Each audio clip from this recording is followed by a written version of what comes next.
매일 성경과 함께하는 오늘의 큐티 시간입니다. 4월 19일 오늘의 말씀은 누가복음 23장 44절에서 56절입니다.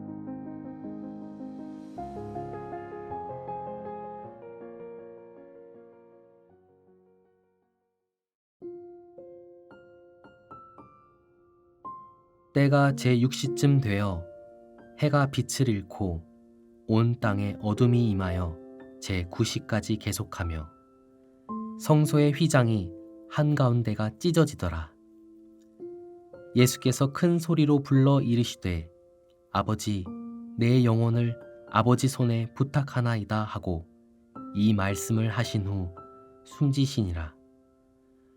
백부장이 그 된 일을 보고 하나님께 영광을 돌려 이르되 이 사람은 정녕 의인이었도다 하고 이를 구경하러 모인 무리도 그 된 일을 보고 다 가슴을 치며 돌아가고 예수를 아는 자들과 갈릴리로부터 따라온 여자들도 다 멀리 서서 이 일을 보니라. 공회의 의원으로 선하고 의로운 요셉이라 하는 사람이 있으니 그들의 결의와 행사에 찬성하지 아니한 자라.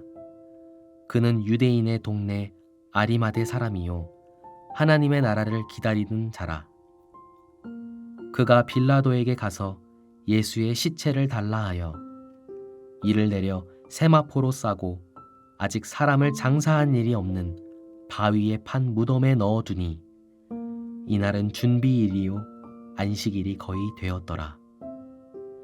갈릴리에서 예수와 함께 온 여자들이 뒤를 따라 그 무덤과 그의 시체를 어떻게 두었는지를 보고 돌아가 향품과 향유를 준비하더라. 계명을 따라 안식일에 쉬더라.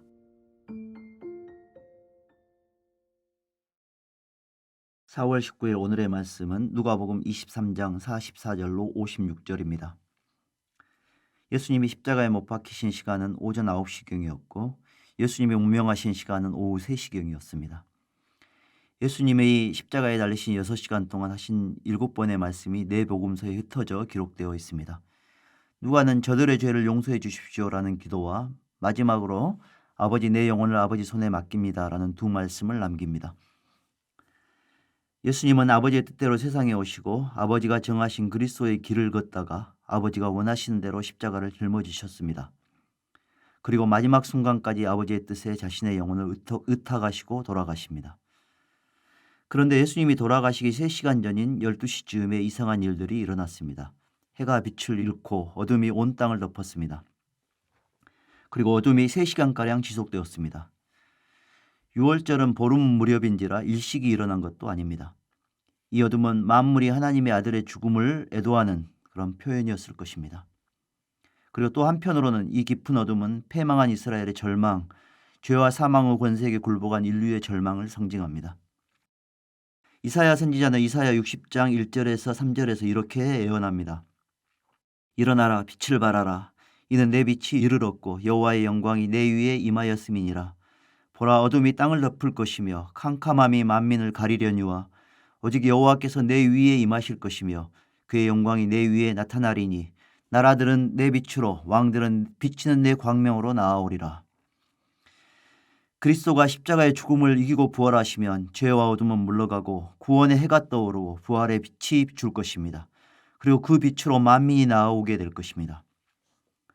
온 땅에 어둠이 드리웠을 때 성전에서는 성소와 지성소를 분리하고 있던 성전 휘장 한가운데가 찢어졌습니다. 성소의 휘장이 찢어진 것은 성전의 종말을 암시하는 심판의 상징으로 볼 수 있고 그리스도의 십자가의 죽음으로 하나님과 사람 사이를 가로막고 있던 죄의 장벽이 무너진 것으로도 해석할 수 있습니다. 이 두 해석은 상충하지 않습니다. 옛 성전의 종말은 하나님이 신자의 마음에 오시는 새 성전 시대의 시작을 의미하기 때문입니다. 이 일을 모두 지켜본 백부장은 예수님을 참으로 의로운 사람이라고 고백합니다. 마태는 그가 예수님을 하나님의 아들이라고 고백했다고 기록합니다. 그는 종교 지도자들의 선동에 휩쓸리지 않았고 군중의 심리에 묻혀가지도 않았습니다. 사실을 사실 그대로 보니 예수님은 잘못한 것이 없을 뿐만 아니라 하나님의 아들이 아니면 할 수 없는 일을 하셨다고 생각한 것입니다. 구경하는 무리 중에는 혹시나 예수님이 전에 보여주신 기적을 다시 행하시고 십자가에서 멀쩡히 내려오기를 기대한 사람들도 있었을 것입니다. 하지만 예수님이 숨을 거두자 그들의 기대는 무너졌습니다. 그리고 그들은 가슴을 치며 돌아갑니다. 예수님을 아는 사람들, 그리고 예수님의 제자들, 갈릴리에서부터 예수님을 따라다닌 여자들은 멀찍이 서서 이 일들을 다 지켜보았습니다. 예수님은 십자가에서 아직 살아계실 때 요한을 불러 육신의 어머니 마리아를 부탁하기도 하셨습니다. 그리고 예수님의 죽음과 관련해서 마지막 한 사람이 더 등장합니다. 그는 산헤드린 공의회 회원 요셉이었습니다. 예수님의 아버지 요셉처럼 그도 착하고 의로운 사람이었습니다. 그는 반역의 공모자로 몰릴 위험을 감수하고 빌라도를 찾아가서 예수님의 시신을 요구했습니다.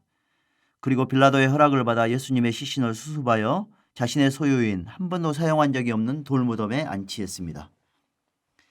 그리고 이 모습까지 여인들이 지켜보고 있었습니다. 여인들은 처음부터 끝까지 이 일들을 지켜본 목격자로 등장합니다. 그들은 후에 예수님의 부활의 첫 목격자들이 될 것입니다. 예수님의 죽음은 부활을 위한 죽음이었습니다. 죽지 않고는 인류의 죄의 문제를 해결할 수 없었고, 죽지 않고는 죽음의 권세를 가진 사탄을 이길 수 없었고, 죽지 않고는 부활할 수 없었기에 기꺼이 죽음을 받아들이신 것입니다. 우리에게도 십자가 없는 구원은 없습니다. 예수님의 십자가만 아니라 우리도 각자 져야 할 십자가가 있습니다. 예수님의 십자가 앞에서, 그리고 우리가 짊어질 십자가를 두고 우리는 그 골고다 언덕에 누구와 닮았습니까? 회피하고 도망치고 실망하고 비난하는 사람들 틈에 묻혀 살고 있지는 않습니까?